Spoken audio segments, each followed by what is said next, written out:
intensification of sensitivity. Have you ever felt overwhelmed by the intensity of your emotions or perhaps by the energies around you? This heightened sensitivity is more than just a fleeting mood. It's a pivotal aspect of your spiritual awakening. Suddenly the world seems louder, brighter, more intense. You're not just seeing, you're perceiving. You're not just hearing, you're listening. Every sense is amplified, and with this amplification comes a deeper understanding of the world and your place in it. This newfound sensitivity can manifest in various ways. Perhaps you find yourself deeply moved by a piece of music, or maybe you're more affected by the news than you used to be. You might feel an overwhelming empathy towards others, sensing their joy and pain as if it were your own. This can be both a blessing and a burden.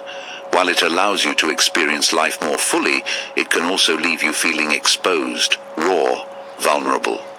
This intensity is not just limited to emotions.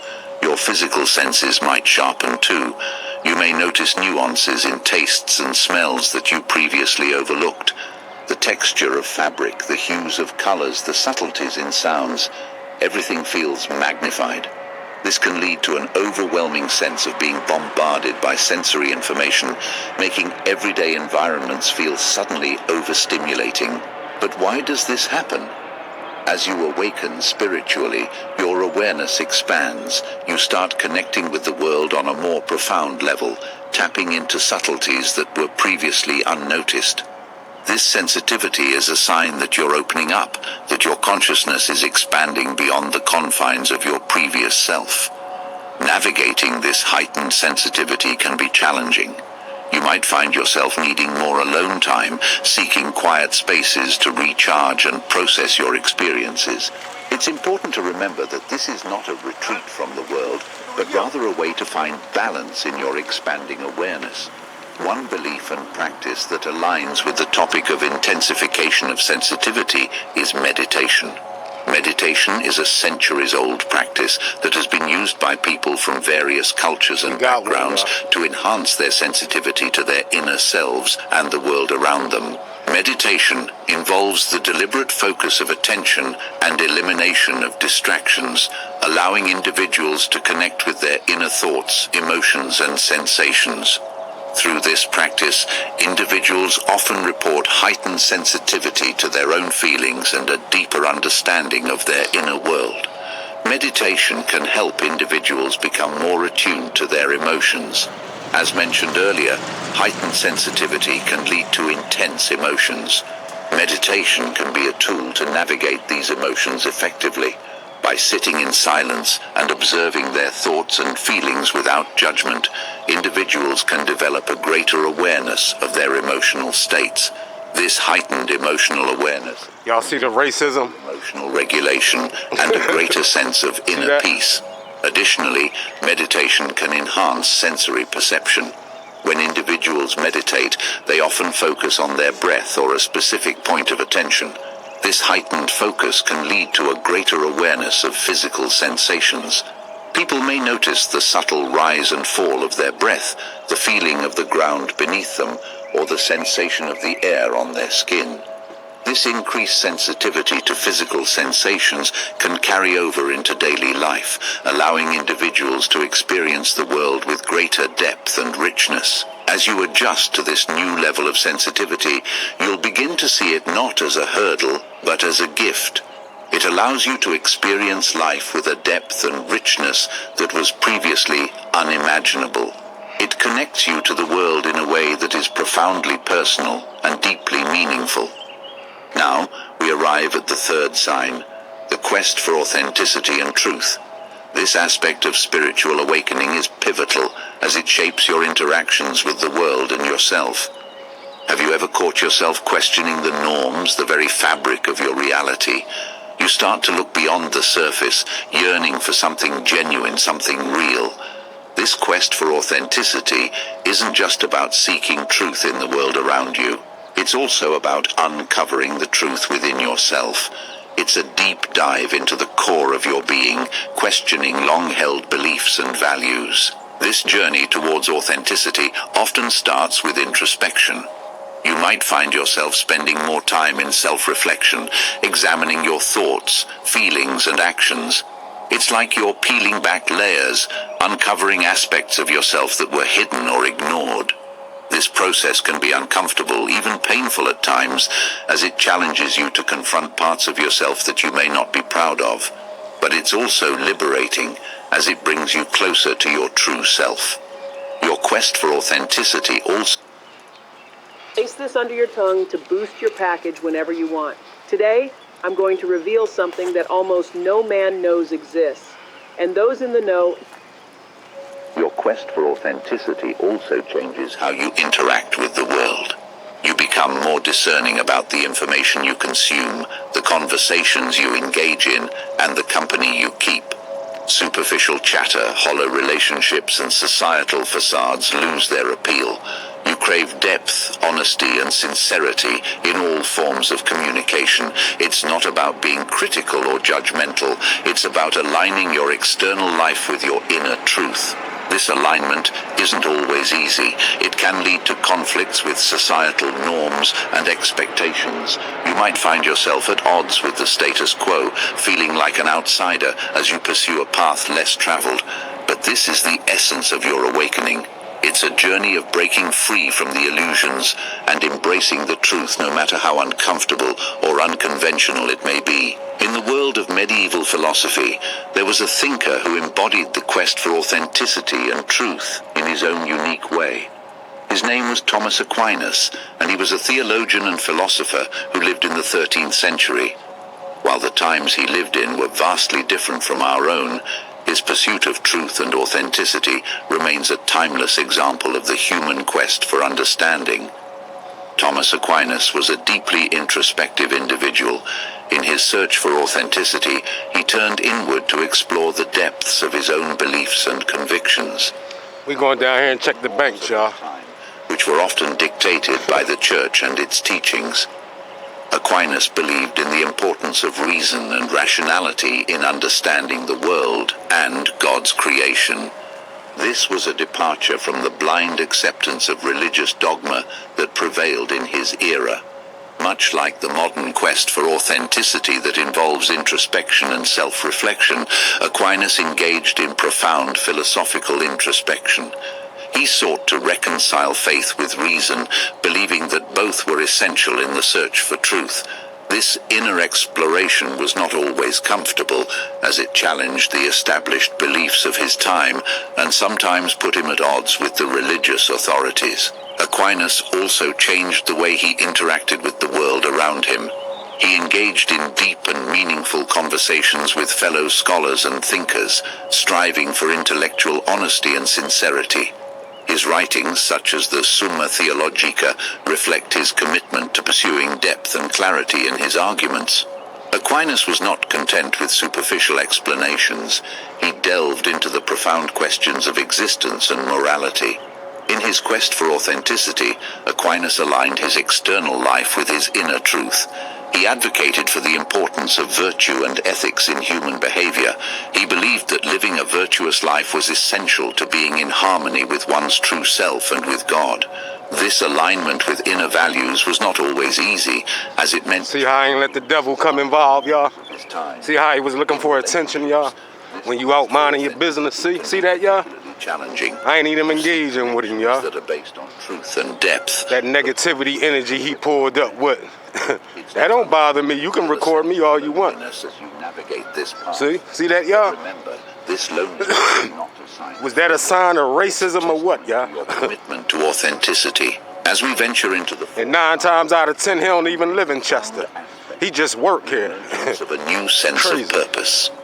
Have you ever woken up one day with the realization that what you've been pursuing all your Let's life go check these banks, y'all. satisfies you? This is not just a midlife crisis or a fleeting whim. It's a fundamental shift in your life's direction, a re-evaluation of what truly matters to you. This new sense of purpose is about aligning your actions with your deepest values and passions. It's about finding meaning in things beyond the materialistic or conventional achievements. This emergence often starts with a feeling of restlessness, a sense that something is missing or incomplete in your life. You might find yourself questioning your career, your goals, even your hobbies. What once gave you satisfaction now feels hollow or unfulfilling. This can be unsettling as it shakes the very foundations. A warning to all gun owners. Y'all see that, When it comes yeah? to self-defense, hoping for the best is not a strategy. You need to be educated, trained, and insured. Unsettling that as it shakes racism the or very what now? foundations of your identity. We out minding our business.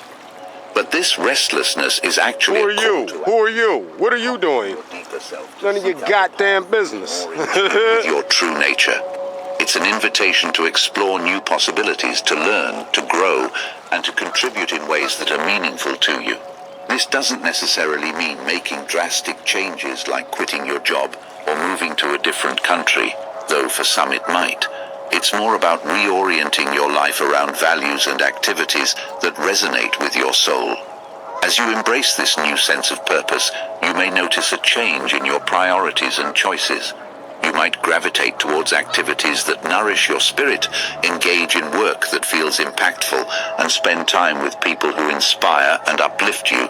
This shift is not about rejecting your past, but about building a future that is more aligned with who you are becoming. All that This debris. profound journey aligns with a philosophy All that debris in that river, y'all. existentialism, which emphasizes individual freedom, choice, and personal responsibility. Existentialism teaches us that we are the architects of our own lives, and it's up to us to find our own path and meaning in life. This philosophy doesn't focus on what society deems as successful or valuable.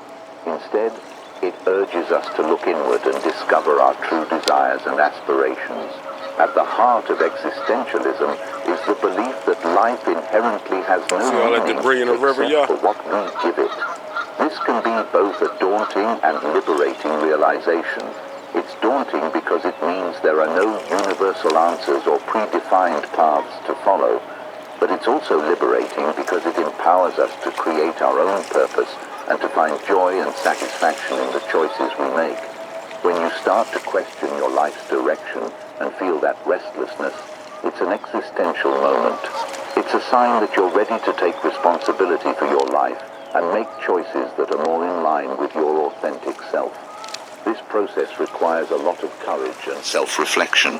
It might involve exploring your passions, trying new things, and sometimes taking risks. It's also important to acknowledge that this journey towards a new sense of purpose is not always easy or straightforward. There may be moments of doubt, fear, and uncertainty, but existentialism teaches us that these feelings are a natural part of the human experience. They are not obstacles to be avoided, but challenges to be embraced as they help us grow and deepen our understanding of ourselves and the world around us. It's important to note that finding and embracing your new sense of purpose is a journey, not a destination. It involves trial and error, learning and evolving. There might be moments of doubt or fear, as stepping into the unknown is rarely comfortable. But these challenges are part of the growth process, shaping you into a more conscious, fulfilled individual. Now we delve into the fifth and perhaps the most transformative sign, the expansion of consciousness and compassion. This expansion is not just a broadening of your intellectual understanding, it's a deepening of your emotional and spiritual awareness. Have you ever felt a sudden surge of empathy, an ability to feel what others are feeling, or a deep connection with the universe at large? This is the expansion of consciousness, a realization that you are part of something much larger than yourself. As your consciousness expands, you begin to see the interconnectedness of all life. You recognize that your actions, thoughts, and feelings are not isolated events, but are part of the intricate web of existence. He was scared, y'all. Brings a sense of responsibility, a desire to live in harmony with others and the planet. You start to see the world not just through the lens of your own needs and desires, but with a vision of collective well-being. Compassion naturally flows. See the cat, y'all? Consciousness. It's no longer about feeling sorry for others. It's about truly understanding their struggles and wanting to help alleviate them. This compassion extends beyond humanity to all living beings and the environment. You start to take actions, big or small, that contribute to the welfare of others and the planet. It could be as simple as being kinder in your daily interactions, volunteering, or making more environmentally conscious choices. This expanded consciousness and compassion also bring a sense of peace and contentment. You find joy in the well-being of others and satisfaction in contributing to the greater good. This is not to say that life becomes free of challenges, but your approach to these challenges changes. You start to view them as opportunities for growth and learning, both for yourself and for those around you. In conclusion, the fifth sign of spiritual awakening, the expansion of consciousness and compassion, is perhaps the most impactful. It signifies a shift from a self-centered existence to a more inclusive, empathetic, and connected way of life. As you embark on this journey, remember that each step, no matter how small, contributes to your spiritual growth and the betterment of the world around you. I hope you enjoyed the video. If you did, please leave a like and subscribe to the channel. Thanks for watching. You know what I'm saying, y'all? And with that In being every said, relationship, whether with friends, family, or new connections, trust is very important. right. In this video, I'll discuss 9 kinds of people.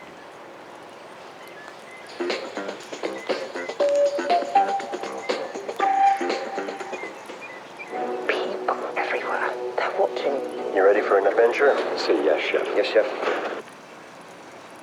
Making it a dangerous game of shadows. How do you spot them? Look for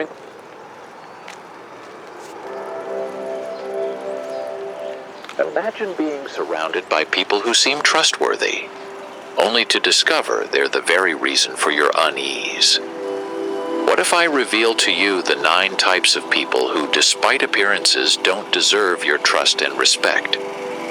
This revelation might just be the key to transforming your relationships. As a wise man once said, it takes 20 years to build a reputation and just 5 minutes to ruin it.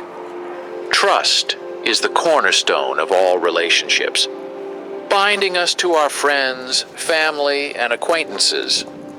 But what happens when this trust is misplaced? In today's journey through the principles of Stoicism, we will uncover 9 types of individuals who might not be worthy of your trust and respect. This isn't about judgment. It's about being That was one of the guys we ran into. your inner circle.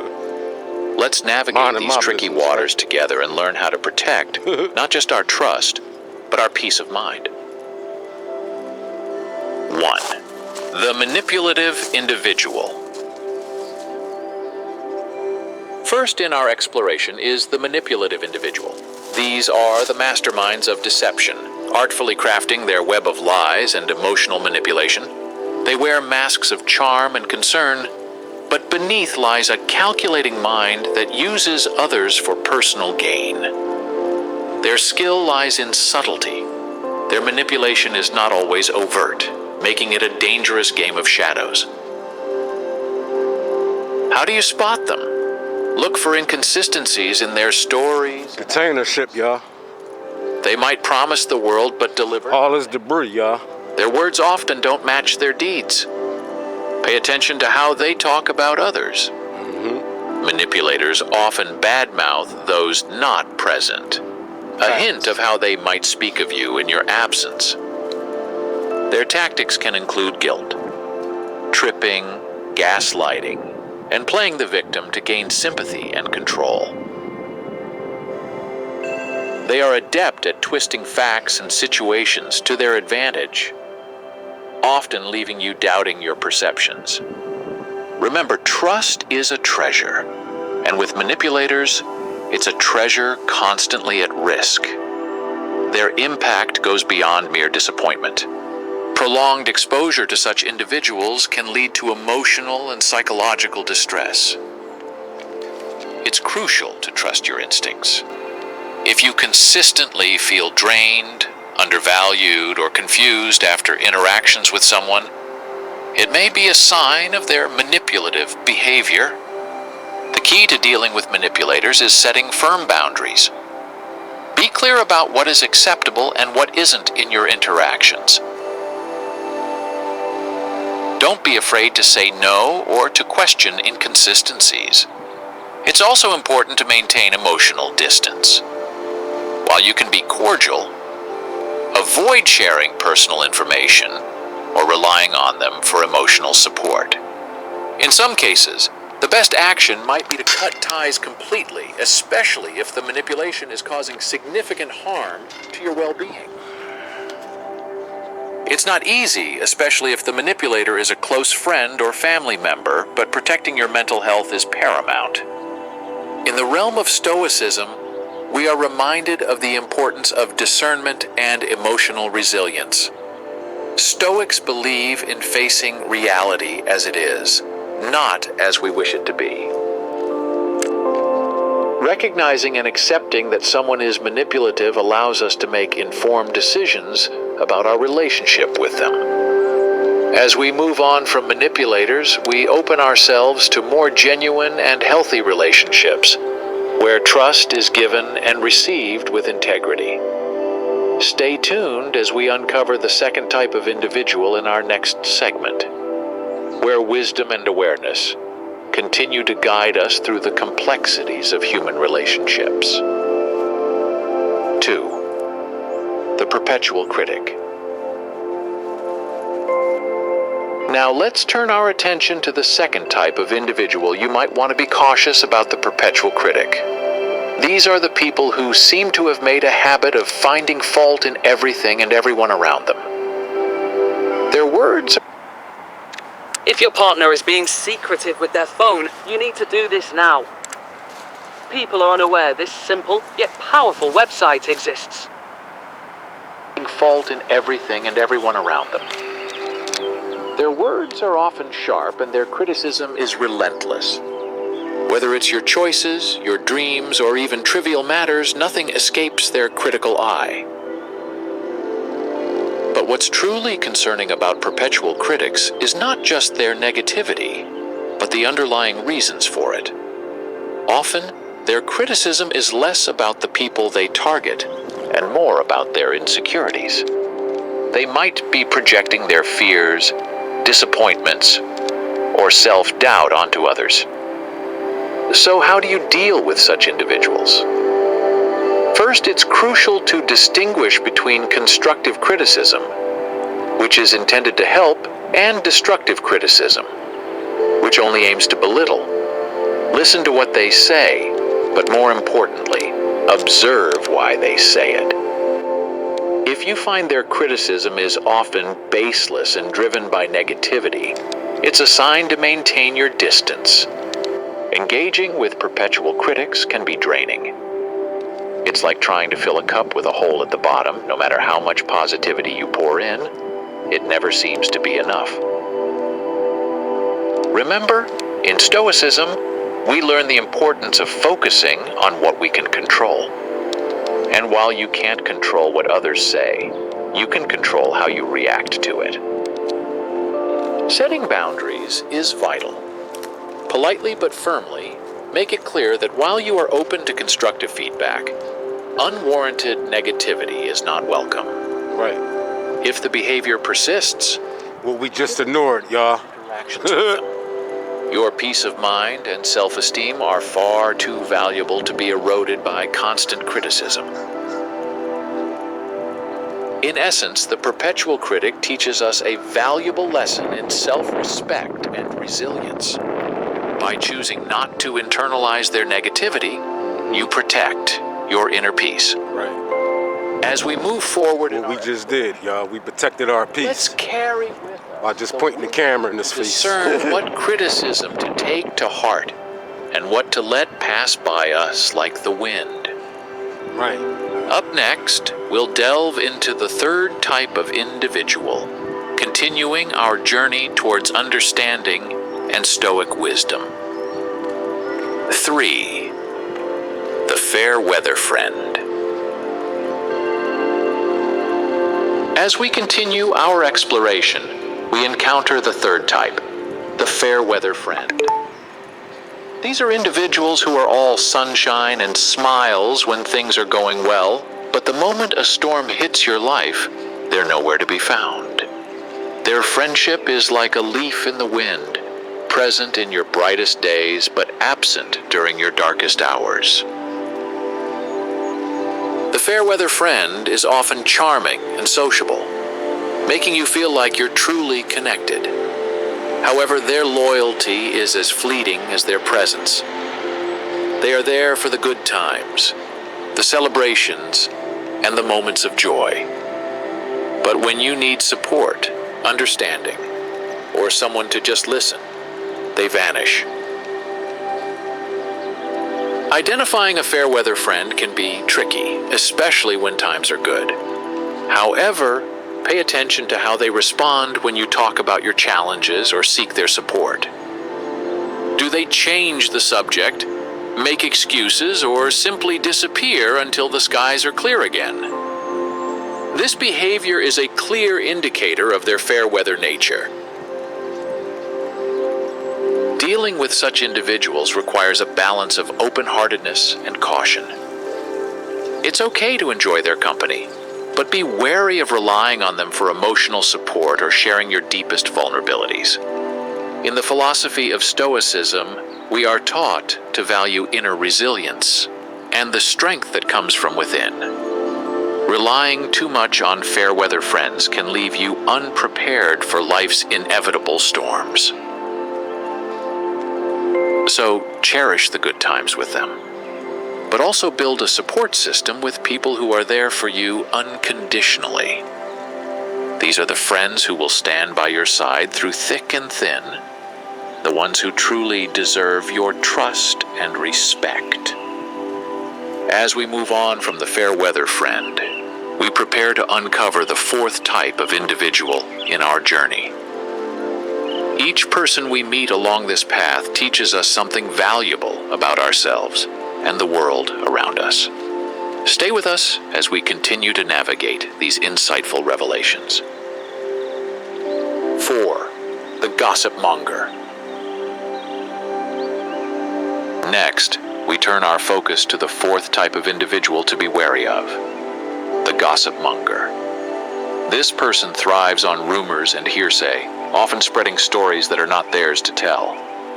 Their conversations are a labyrinth of he said, she said, filled with details about others' lives that are neither confirmed nor relevant to them.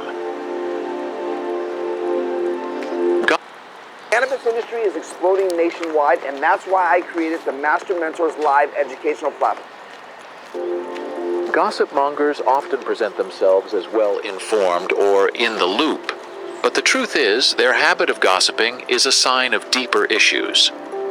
It may stem from a need for attention, a desire to feel superior, or an attempt to redirect attention away from their own lives. The danger of engaging with a gossip monger is twofold. Firstly, it involves you in a web of unverified and potentially harmful stories. Secondly, and perhaps more importantly, it sets a precedent for how your own stories might be treated. Remember the adage, if they gossip to you, they will gossip about you. Facts. How do you handle a gossip monger? The key is not to fuel their fire. Right. Be cautious about what you share with them and avoid participating in conversations that revolve around gossip. When faced with gossip, a stoic approach is to either redirect the conversation to more constructive topics or to politely excuse yourself. In Stoicism, we are encouraged to focus on our actions and virtues rather than engaging in idle talk about others.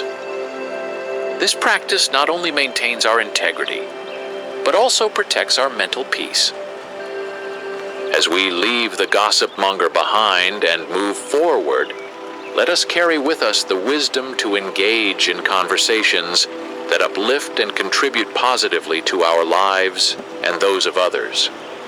Up next, we will explore another intriguing personality type on our journey of discernment and understanding. Part 5. The Narcissist. Part 5 of our journey introduces us to the narcissist. This individual lives in a world that revolves solely around them. They are often charming and charismatic, drawing you into their orbit with ease. However, this charm is a facade for their deep-seated self-absorption and lack of empathy for others. The narcissist sees relationships as a means to an end, a way to boost their ego and satisfy their needs. They rarely consider the feelings or well-being of others, and their interactions are often one-sided. When engaging with a narcissist, you might find yourself constantly offering support and admiration, receiving little to nothing in return. Identifying a narcissist can be challenging, as they are adept at creating a favorable image. Yet cracks appear when they are asked to show empathy or engage in give and take. Thank you, bro. Their lack of genuine interest in others' lives and their propensity to steer every conversation back to themselves are telltale signs. Dealing with narcissists requires a strong sense of self and firm boundaries. It's essential to recognize that their behavior is a reflection of their character, not their worth. Engaging with them with an expectation of mutual respect and understanding will often lead to disappointment. In Stoic philosophy, we learn the importance of focusing on our virtues and not allowing external behaviors to disturb our inner peace. This wisdom is particularly relevant when interacting with narcissists. By maintaining emotional distance and not taking their actions personally, we protect our mental and emotional well-being. As we move beyond the realm of the narcissist, we continue to build our resilience and understanding of human nature. Join us in the next segment, where we will delve into another personality type that might be subtly impacting your life. 6. The Flatterer. This individual is skilled in the art of giving compliments and making others feel special, but their flattery often has an ulterior motive. The flatterer uses praise as a tool to ingratiate themselves, gain favor, or manipulate situations to their advantage.